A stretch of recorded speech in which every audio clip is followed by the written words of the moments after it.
we good? Yeah, that's good.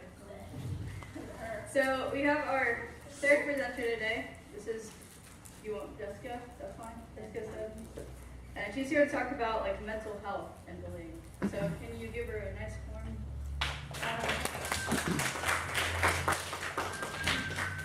So, as Maggie said, my name is Jessica Stebbins. I'm a licensed marriage and family therapist. So I work in a private practice, so in an office setting with teenage girls. I've been working as a counselor since, 2009. So 7 years or so, almost at 8. And throughout that time, I've always worked with teenage girls. So I've seen a lot of the bullying and everything. And Maggie has asked that I come and talk with you guys today about the mental health effects of it. So I'm going to go through some different slides and we'll kind of see what you guys know. I know we've had other people coming in already that have been talking about it. So hopefully I'm going to be going over some different things that haven't already been covered.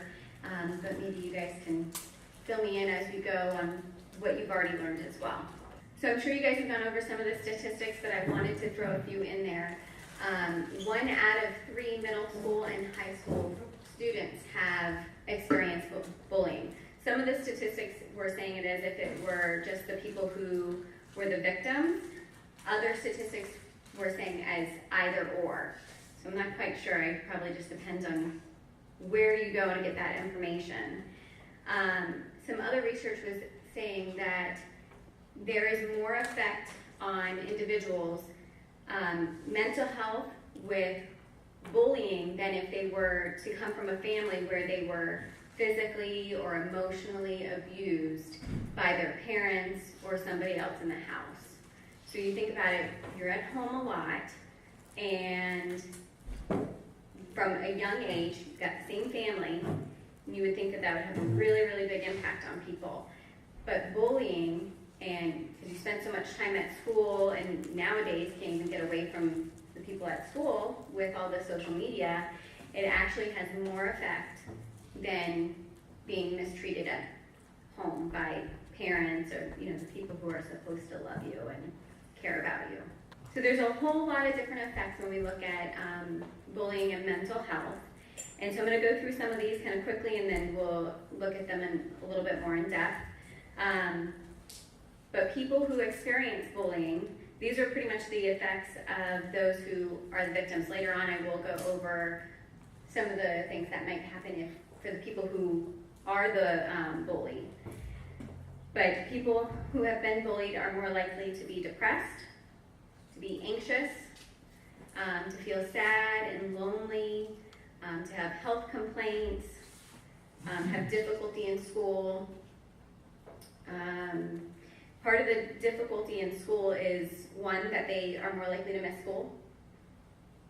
Once a person has been bullied, and whether it be physically or just emotionally, mentally, being picked on, teased, you don't really want to go to school. You don't want it, knowing that there's a good chance that that could happen again. Somebody being bullied will try to stay away from those situations as much as possible. So they're more likely to miss school, or they're distracted when they're at school and therefore have difficulty paying attention. Even when they're not at school, at home, the sadness, the depression, it causes them to have difficulty paying attention, getting homework done. They don't see the point of it, and so it just has an overall effect on not really caring about school, not doing as well as normal. They tend to withdraw, pull away from others, not wanting to talk. There's a lot of shame. People don't want to tell their parents or other people because they don't want anybody else to know what's going on and feel like they might agree, or what would they think. A lot of times people feel like they don't get the support that they need. That maybe if they tell somebody, they're going to say, oh, well, it's not that big of a deal. Who cares? Just tough it out. Everybody goes through this. And so they don't want to share. And then there's also lowering self-esteem. Somebody's telling you over and over again that you're not worth it, you're ugly, you're this, you're that. Hearing it over and over again, it can start to change the way you think about yourself. One of the things that I do in my practice is I use hypnosis, and hypnosis helps us to get to the subconscious mind. So the reason why I use a technique like that is neuroscientists say that about 95% of the time we are reacting from our subconscious mind. That's kind of our automatic programming, the things that are going on in the back of our mind that we're not even aware of. So how you learn to ride a bike, and now you get on a bike and you don't even have to think about it. It's automatic because it's stored in that subconscious mind. You don't even have to think about it, it just happens. Reading would be another thing like that. But it's also how we choose to respond to people, how we see ourselves, how we see our world, and then our conscious mind, which makes up about 5% of our reactions and behaviors and our thinking, is our decision-making, rational thinking, willpower, judgment, all that higher order thinking that makes us human. So only 5% of the time do we react from that. It means that we're creatures of habit, and there's only a certain amount of ways that we can change that subconscious mind. Trauma is one of them, which some of the bullying can be very traumatic. I don't recommend to people trauma, but I like to point it out that this is something that changes us and how we see ourselves and our world. And so we end up, that's one way that can change that subconscious mind, and another way is repetition. So hearing something over and over and over again. When somebody says something about you or about another person over and over and over again, we start to believe it. And especially if we hear it from more than one person, which can likely happen with the bullying sometimes. It's people gang up. So we hear it over and over and over again, and it affects the way we see ourselves, how safe we feel in an environment, makes us feel worse about ourselves. Already said missing school, and then in some cases, it's not as common, but bullying can lead to violence, whether it be the victim acting out and becoming violent, or I think you probably covered that one form of bullying could be physical violence. So in this term, or right here, I'm really focusing on the victim becoming angry and lashing out and becoming violent. And then suicidal thoughts and attempts. So to take a step back here, I wanted to look at, whenever something bad is going on, we can handle it a few different ways. One way is to internalize, to take it all in. And that's when we internalize, we take it to heart, we become upset, shamed, and we might feel a little bit more depressed, and everything goes in. And so the suicidal thoughts, feeling like we're not worth it, that can be a way of internalizing what's going on. Then there's externalization. So it's sending things out, and that could be maybe feeling very angry, hateful, lashing out at other people, being irritable, and acting out, just, that skipping school. Sometimes when people are really hurt, they become impulsive. They might act out, talking back to teachers or parents or in all kinds of different situations. Another one that I didn't put on there that I thought of afterwards is also self-injury. I've had several clients who come in, whether cutting themselves, scratching, whether it was an intentional way that they were wanting to deal with the pain. They felt, it hurt so bad to be bullied and to have everybody think all these negative things about them, that the emotional pain was so strong that they thought, well, maybe if I felt it physically, it'll distract me, and then it would keep them from feeling that emotional pain. Of course, any benefits that they feel are very short-lasting, and then it causes more problems. But I do see a lot of people who are bullied end up with the self-injury too, and that's something that we don't want to have happen either. Before I go on to the next slide, the next one is going to be talking about depression. So I said I was going to go in a little bit more detail on some of these effects, and I'm just wondering if anybody knows what depression is or anything about it. See what you guys think. Yeah? It's a mental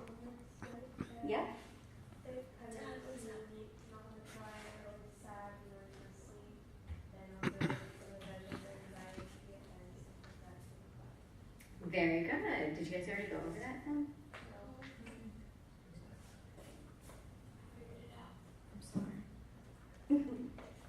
Okay. That's right. And you know, a lot of people say it's and you can go ahead and next it. A lot of people say that it's a mental health disorder, and we have a book. You know, any professionals who work in the mental health field, we have this big book. It's like, you know, huge. It has all the lists of all the things that we have to know about in terms of mental health disorders. And so this is one of those in there. But then other people look at it and they say, you know what? We can look at it as a disease, or we can look at it as a symptom. It's a symptom, and it helps us to look at, you know, what's going on in our lives, so that way we can do something different. We know that something in our world has to change. So some of the things that come on with depression, people can become depressed for all kinds of different reasons.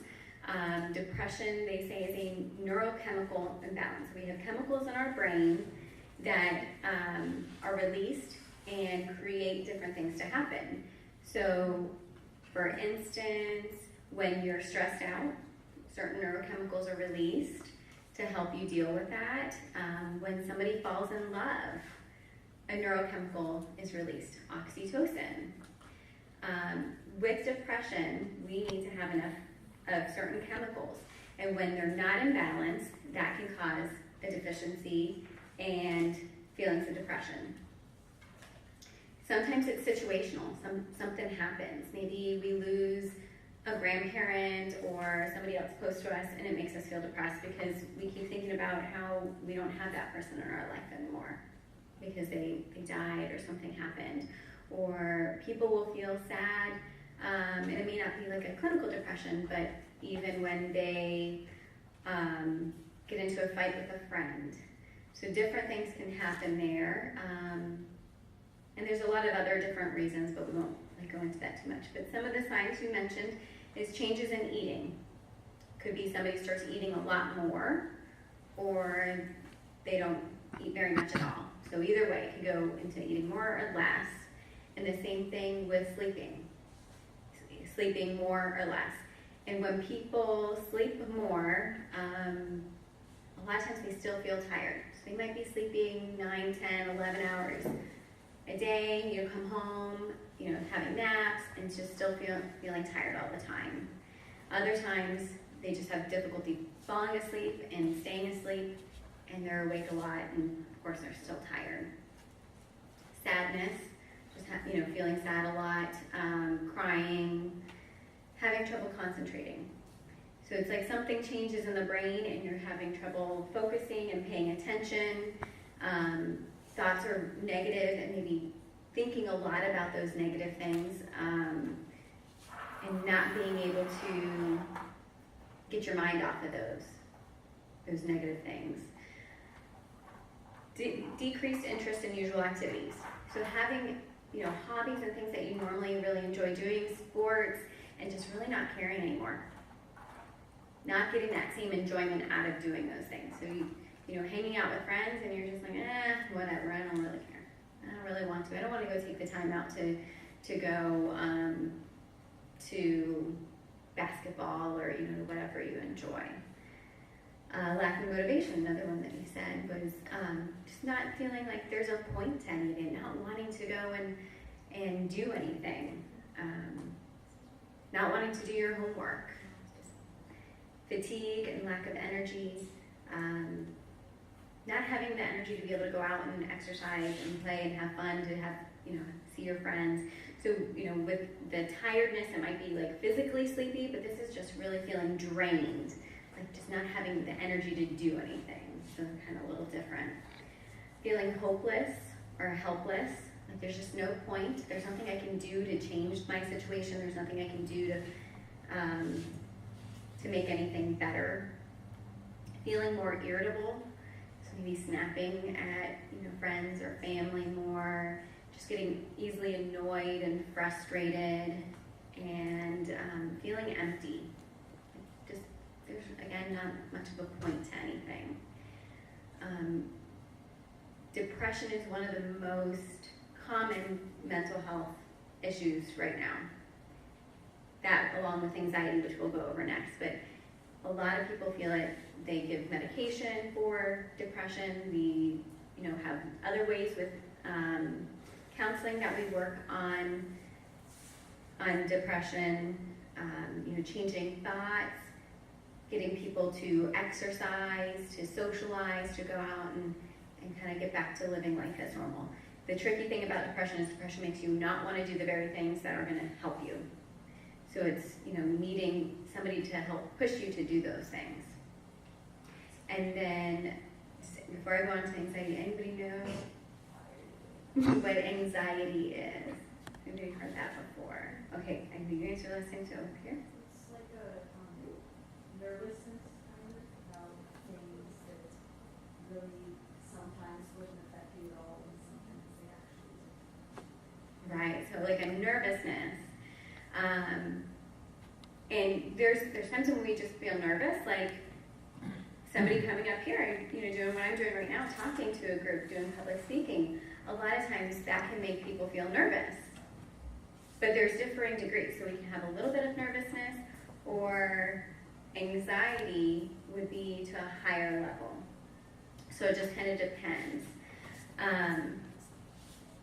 So some of the symptoms of anxiety is the increased heart rate, so feeling that heart beating faster and faster, and feeling like you can't get it under control, racing thoughts, so just feeling like your mind is running wild and you can't get control of it. The mind's going and you're thinking about one thing, and what if this happens, and there's a lot of what ifs with anxiety because it's a lot of future thinking. So it could be like that butterflies in the tummy. Other people feel it like shakiness in their hands and the trembling. Just a very uncomfortable feeling. It can kind of come up even into the throat, almost like when you're really upset and you're trying to hold it back, and it feels like somebody's squeezing your throat, and or it's just kind of closing up on you. It has to do with the excessive worry, changes in breathing, so people might start to breathe more quickly or shallowly, and so they start to maybe feel a little dizzy and lightheaded because they're not getting enough oxygen to the brain. If with the changes of breathing, people might start to feel like their hands and legs are becoming numb. And I've had people who, they feel like they're having a heart attack. There's pain in their chest. A lot of people will call 911 if they're having an anxiety attack, especially if they've never had one before, because they don't know, and they feel like, oh my goodness, something's really bad is happening to me, and I need to go to the hospital because I'm going to have a heart attack or something's going to happen.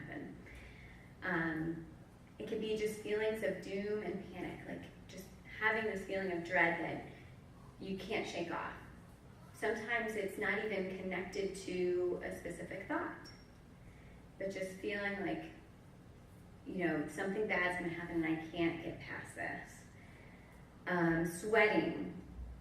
So you might hear people who, they get the sweaty palms, or, I know I've seen on TV or things like that where people are nervous again. I think it happens a lot with like the public speaking, and they get those big old stains, sweat stains under their arms. Along with that is the hot flashes. There could be nausea, people feeling like sick to their stomach, like they might throw up. Restlessness, not being able to sit still. Again, with that jitteriness, we feel like, oh my goodness, I gotta move. We talk about pacing back and forth, just kind of walking back and forth, trying to get that excess energy out, because anxiety is about this excess energy. And then difficulty sleeping. It can make it hard to fall asleep because those racing thoughts, and you just, that's a time when it's quiet, you're not distracted by other things, and the mind just keeps going and going and going, and you can't turn it off, and it makes it hard to fall asleep. Or sometimes people even will wake up in the middle of the night having trouble sleeping, or because their mind just starts going and they can't get back to sleep. Another thing that I mentioned is in terms of effects of bullying would be health complaints, and this can actually go under some of the depression as well. But with any stress, people can have headaches and stomach aches. I don't know about you guys, but I can remember when I would be nervous or stressed as a young kid, I would get tummy aches. And people will say all the time, these kids, oh, they're just trying to get, out of something, they're making excuses. They don't want to go to school because they got a tummy ache. But and parents sometimes, or other people, even teachers, may not believe it. But they actually, the nervousness and the stress can cause people to have stomach aches. Doctors sometimes will refer clients over to me because they say, well, this person's having, a lot of stomach problems or headaches, but we can't seem to find anything that's wrong, and we think that it might be stress-induced, caused by the stress, so they'll come in. And even digestive issues. I've had clients who would throw up almost every day before school because of the anxiety about having to face a situation at school. So it can go that way as well. So next is violence. So I do want to say that this is a very minor thing that can happen. It's not minor in terms of the severity, but in numbers. Not everybody who's going to be bullied is going to go out and be violent. But there are a lot of cases, and the more recent statistics that I was able to find was on school shootings in the 1990s. And so a lot of people have heard of Columbine. That's a pretty well-known shooting from back then. I was in, I think, middle school when that happened. And that was one of the cases where it was a few boys, and they had been bullied over and over and over again. And they felt like they were not safe going to school emotionally because they were always bullied. And they got to the point where they teamed up together and they wrote a note saying that the note had basically said to the parents of the other kids at school of, your kids did not accept us, they did not, they teased us, they, made life, horrible for us, and now they're all dead. Because they went into the school and they just started shooting. So this is one consequence that can happen. Again, I want to say over and over again that it is not something that happens all the time, but it can be a consequence or something that can happen because of the bullying. And so, as I said, in the 1990s, 12 out of the 15 school shootings that were reported, 12 of them were related to bullying.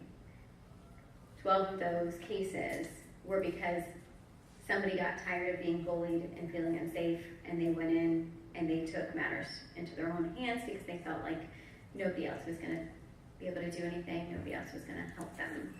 Now, one thing I haven't said just yet is that there's times when somebody is a bully and that's all that they do, they bully. And then there's other people who are the victims, but then sometimes there's people who are on both ends. There's people who are bullied, but then they also are the victims of bullies. And those people are the ones that will end up having the most mental health effects. They have the hardest time, and they have end up with the worst cases. The next is suicide. So again, another drastic thing that can happen, but that happens all too recently, too often. It used to be the third leading cause of death in teens, and this year it has changed to become the second. So suicide is now the second leading cause of death in teens. It is a permanent solution to a temporary problem. The number of attempts are even more than this. It is amazing the amount of people who feel that they can't handle life anymore and think that maybe it's a good solution. I've had, in the past week, about 4 teens coming in who have been thinking about suicide or who have attempted. So it happens a lot. the risk for somebody who's been bullied, it increases about 7 to 9% that they might attempt to commit suicide. So the bullies, there's been cases where they've gone to court and had to, face criminal charges because even though they may not have thought that the person would ever do that, but maybe they made comments like, why don't you just kill yourself or something like that. When the person did, even though they didn't physically, force them or do anything, they are still being held responsible. So I said, I'm sure that you guys none of you fall into this category of being a bully, but I did want to go over to the effects of those who are bullies, what they seem to face, because a lot of this is focused on, the victim, and, rightfully so, but we know that people who are a bully are often hurting as well, and they're more likely to have certain consequences as well. So somebody who's a bully is more likely to engage in substance abuse. They're more likely to go drink, to use drugs, to just get in trouble with that. And a lot of times when people are doing that, it's because they're hurting emotionally and they don't know how else to cope, and so they use that. They are more likely to engage in what's called impulsive behavior. So impulsive behavior is doing something without thinking about it, without thinking about the consequences and might happen. So they, obviously, some of the bullying, they're probably really not thinking about the effect. So that could be, even a case of being impulsive. But they might also engage in other reckless behavior. They are more likely to be violent. And that could be, in terms of bullying, but also outside of that in terms of maybe getting into a fight with somebody else. And that could also be as they get older. So as an adult, they might be more likely to abuse a spouse or their children. They are increased risk for academic problems, not doing well at school, criminal involvement. So my first job was working in a program for teenage girls. And what a program is, they don't have prison for teenagers. There's the detention center, but then you go to the detention center maybe 21 days, depending on the charge, and then maybe get released, and they try to do probation and things like that. But when somebody continues and continues and continues and they're a minor, then they send them to what's called a program. And they're all over the country, all over the state. And I worked at one here in Brevard County over in Titusville. And so I worked with girls who were from the ages of 13 to 18 who had broken the law. And they were there for 6 to 9 months in a lockdown facility. Had to have a key to go in and out of the building. Those like 10-foot high fences, and they weren't allowed to be out of sight of somebody who worked there. They had to have counseling every week and groups every day. They went to school there, and they did not leave until they were at the end of the program and maybe got a pass to go home. And sometimes they stayed there even longer than the 6 to 9 months. And I bring that up because of the criminal involvement. So those girls were more likely to be the ones that were the bullies. A lot of them were bullied themselves. There were many times when they'd start to fight there, pick and bully one another there. But they're more likely to engage in those behaviors that would get them there, which could be the substance abuse, using drugs or alcohol and getting caught with that, fighting, violence on a parent, stealing, grand theft. They're more likely to engage in sexual activity at an early age. How can you help? And so I've got a few things listed here, but I don't know if you guys have already gone over some different things of what to do if you were the bully or if you're witnessing it, and I'd like to get some input from you guys before I go on. You can tell somebody, like an adult, about something that's happening. Right? What else? You could stand up for the person. Yes, stand up and what might that look like?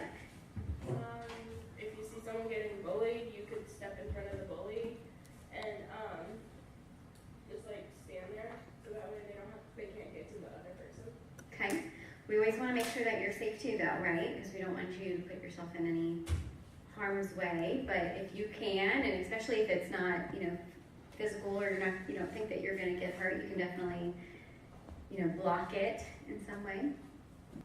You can, if you're the one being bullied, you can say to the bully to stop, I don't like that. Stand up for yourself. Tell them, no, I don't like that, right? If you're the bully, quit doing Yeah. it. Easy.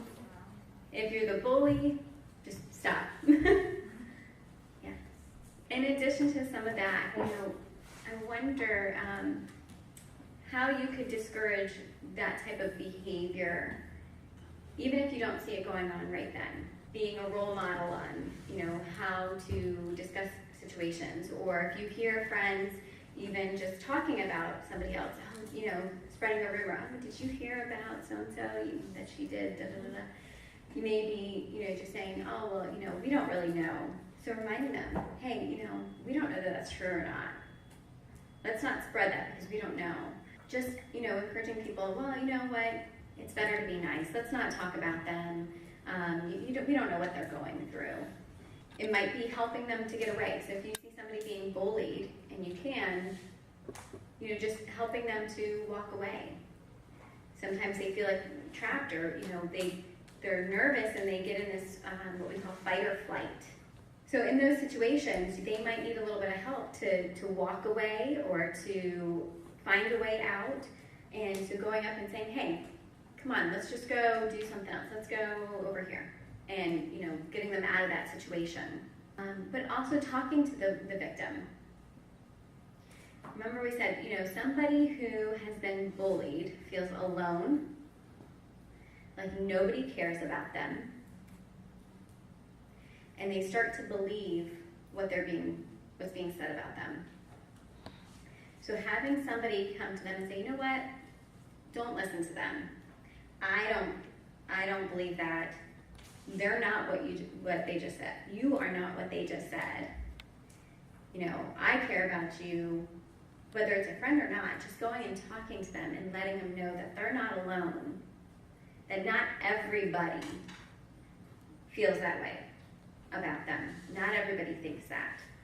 That can go a long way, because then they just know, it's not everybody, it's just this one person or these few people, and it becomes so much easier for them to kind of pull themselves out of that sadness and loneliness and all those negative feelings. So if you are the person being bullied, got some different things that you can do, or ways that you can help with the mental health. I'm sure that they're going to be covering in other areas, how to stand up for yourself and those types of things. So I'm looking more at, understanding that whatever somebody's saying, it's not about you. It's not about you. They might be targeting you, and these are things that you could also repeat to, if you're witnessing the bullying or know that somebody else is being bullied, things that you can maybe repeat to them. But it's not about that person. They're just being seen as the target. It's helpful to learn to deal with stress. You guys deal with a lot of stress. I see a lot of the teens, all the different programs, I don't know what schools you guys all go to, but, from Edgewood, Cocoa Beach, I see, from Titusville, Space Coast, doesn't matter. Each school has a program for kids who excel. It causes a lot of stress, a lot of pressure for you guys to perform. A lot of the bullying that I hear of at Edgewood would be more about grades. Huh, you got a 94? Well, I got a 98. Perspective. Know that no matter what, you're not going to be liked by everybody. You're just not going to be everybody's cup of tea. Who can you think of that you hold in very, very high regard? Like somebody who's done amazing things that you could not think of anything negative to say about them. Sometimes like older members of family. Maybe an older member of the family, yeah.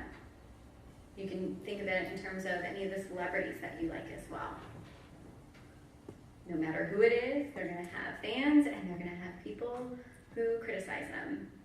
You can talk with friends, whether it be for a distraction or needing to get some validation that not everybody thinks the same way.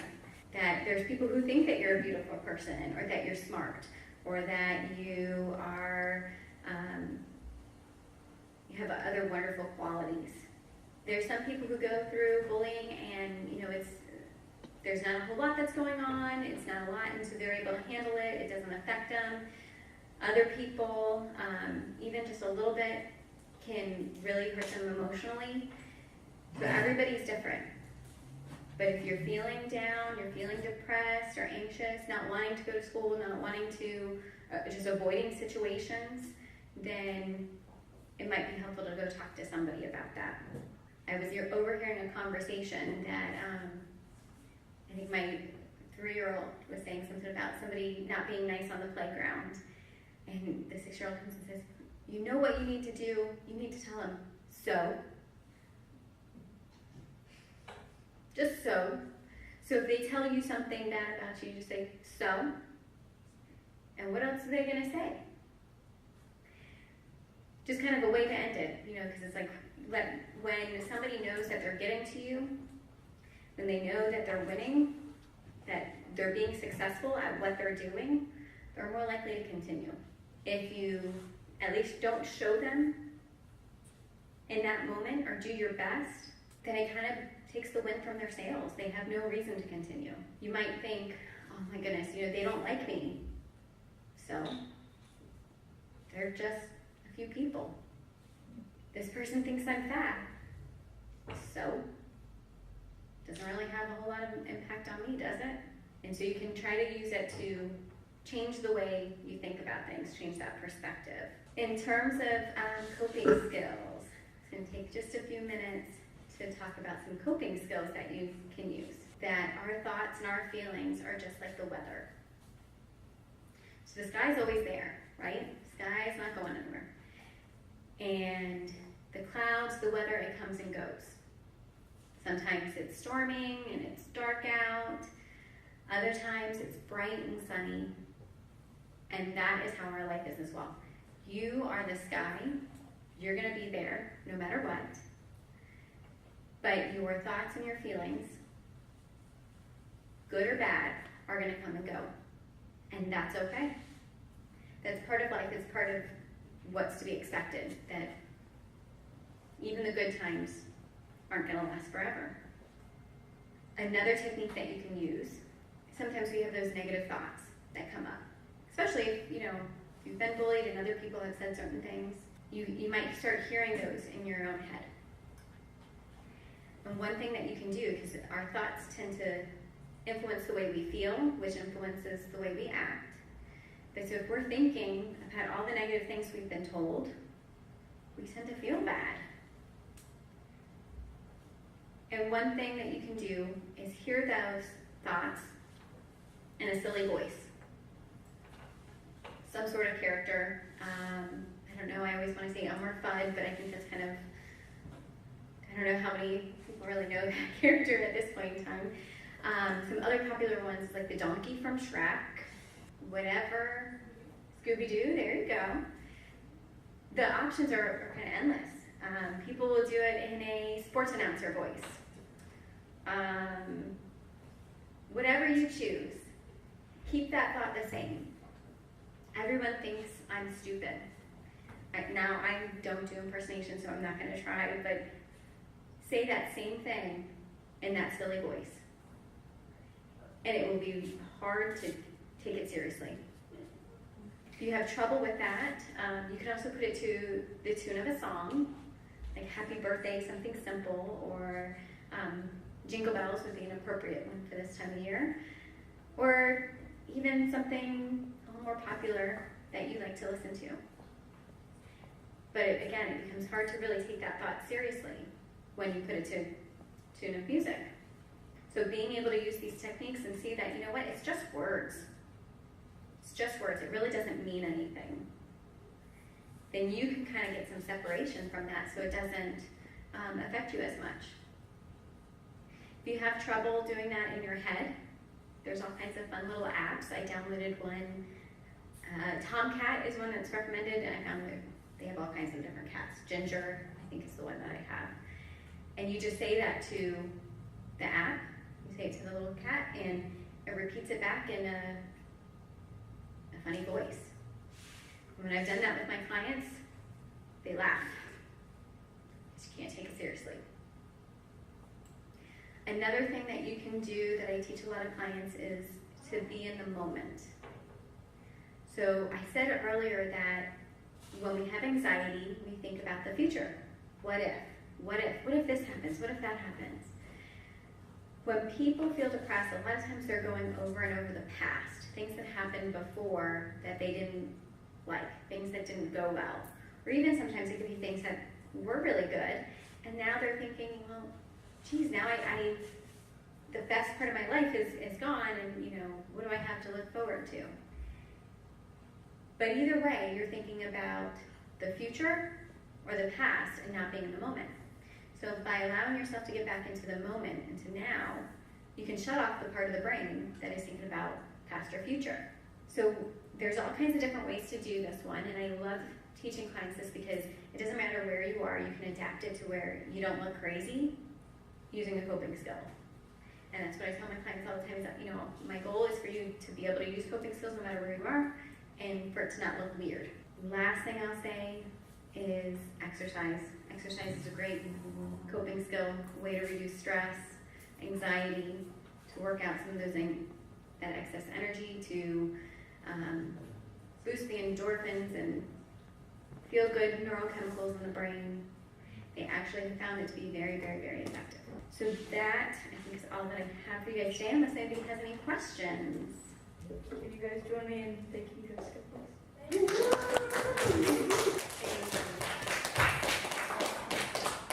Inside your folder, you guys do have a page that says 99 coping skills. So if you guys ever feel anxious or worried about anything, that's in there for you guys. Thank you, Jessica. That's the end of this, but first I'm going to take some time to thank everyone. So thank you all for being here, and a big thank you for you guys, a big thank you to Justin over there. So can we give Justin a hand? A big thank you to Jessica and my parents for being here and helping me out big time with making lunch, getting this all set up, getting it ready for me. So, a big thank you to my friend Sarah, who I know is hiding in the back, but we're gonna clap for her anyways because she was here.